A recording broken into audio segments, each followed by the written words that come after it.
एक रानी के साथ उनका संबंध करा दिया।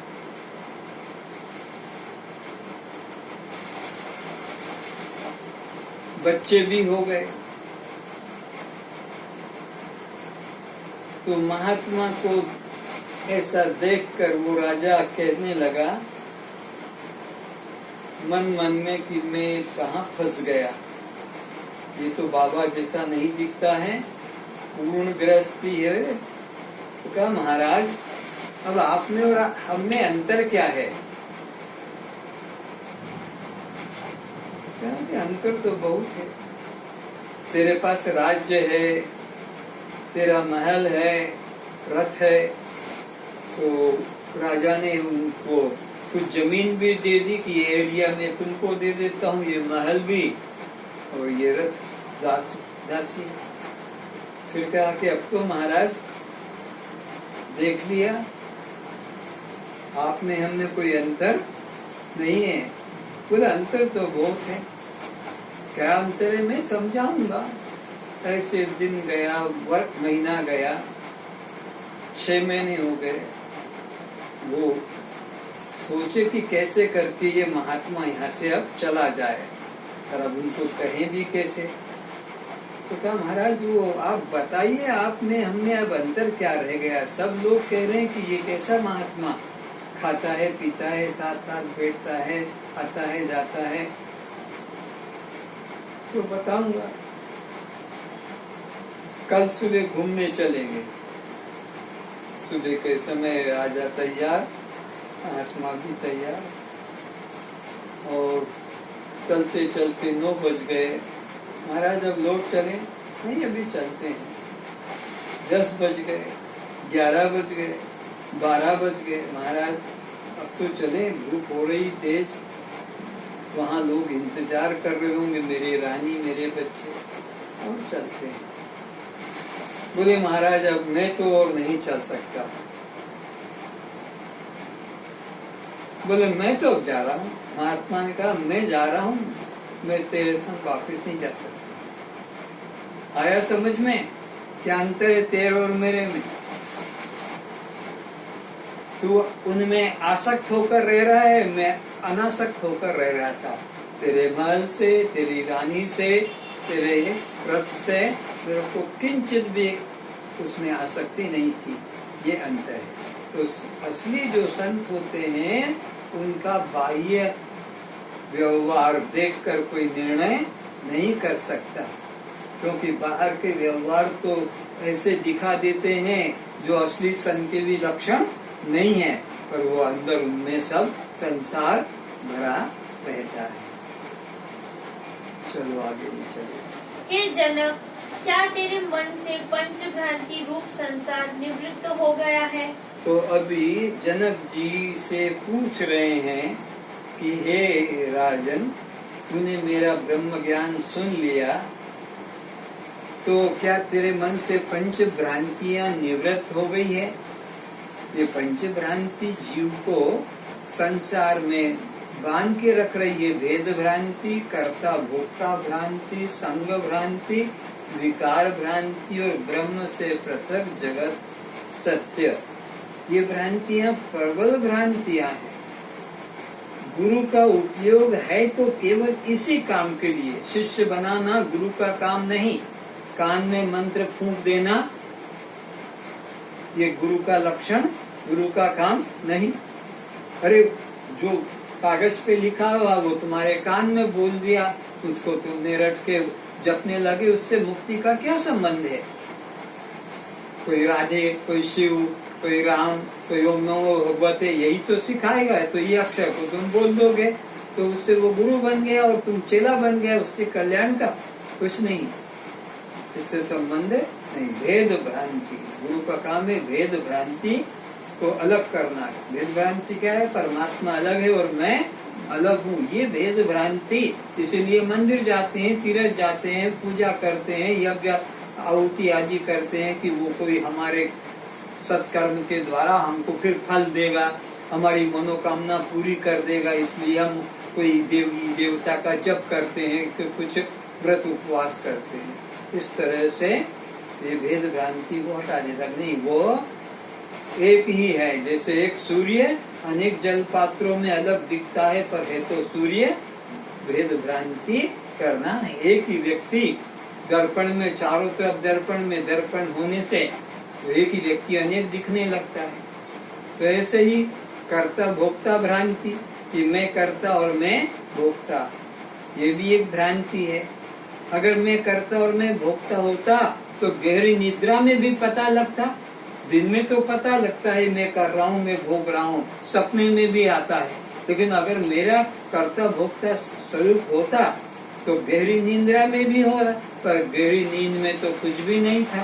तो ये कर्ता भोक्ता पनी की भी भ्रांति है। न मैं कर्ता न मैं भोक्ता, क्योंकि सत्य वस्तु तीनों कालों में समान रहती है। तो आत्मा में जागृत में भी हूँ, स्वप्न में भी हूँ और मैं सुषुप्ति में भी हूँ। तो जागृत और स्वप्न में तो कर्ता भोक्ता पना अगर आत्मा का मान लेते हो, तो सुषुप्ति में भी कर्ता भोक्ता पना वहाँ होना चाहिए।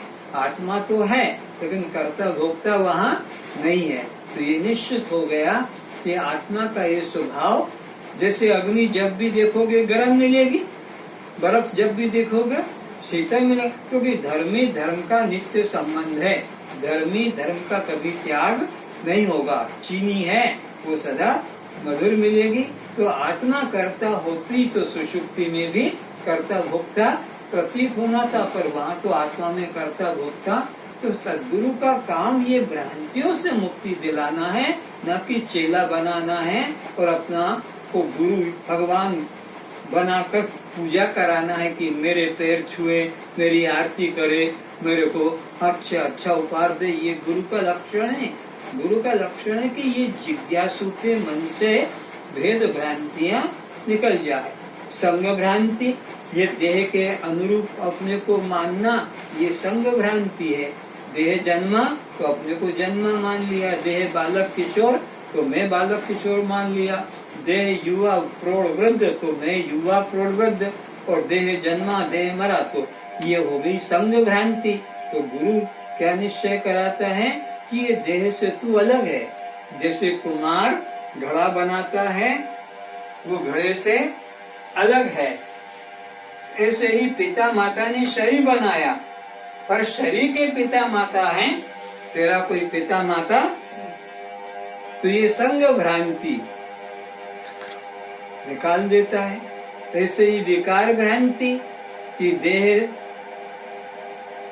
को तू अपना मान, मैं मत मान। यह जीव जो है ब्रह्म का विकार नहीं हुआ है, यह जीव ब्रह्म का विवर्त है। विकार हो जाता तो धान से फिर चावल बन गया, तो अब ये चावल कभी धान नहीं बनेगा। अगर गेहूं से आटा हो गया तो आटा फिर गेहूं नहीं लौट पाएगा। चने से बेसन हो गया तो ये बेसन चना नहीं, या दूध से दही बन गया तो ये दही फिर दूध नहीं बनेगा। क्यों? परिणाम हो गया। तो ये जीव भी ब्रह्म का परिणाम होता तो ये हमेशा जीव ही रह जाएगा। फिर मंत्र माला पूजा पाठ करना व्यर्थ, तीर्थ मंदिर करना व्यर्थ, क्योंकि जैसे चावल हो गया तो वो चावल ही रहेगा। कुछ भी करो तो वापस धान नहीं बन सकता है। तो ऐसे ही अगर ये जीव हो गया तो ये जीव ही रह जाएगा।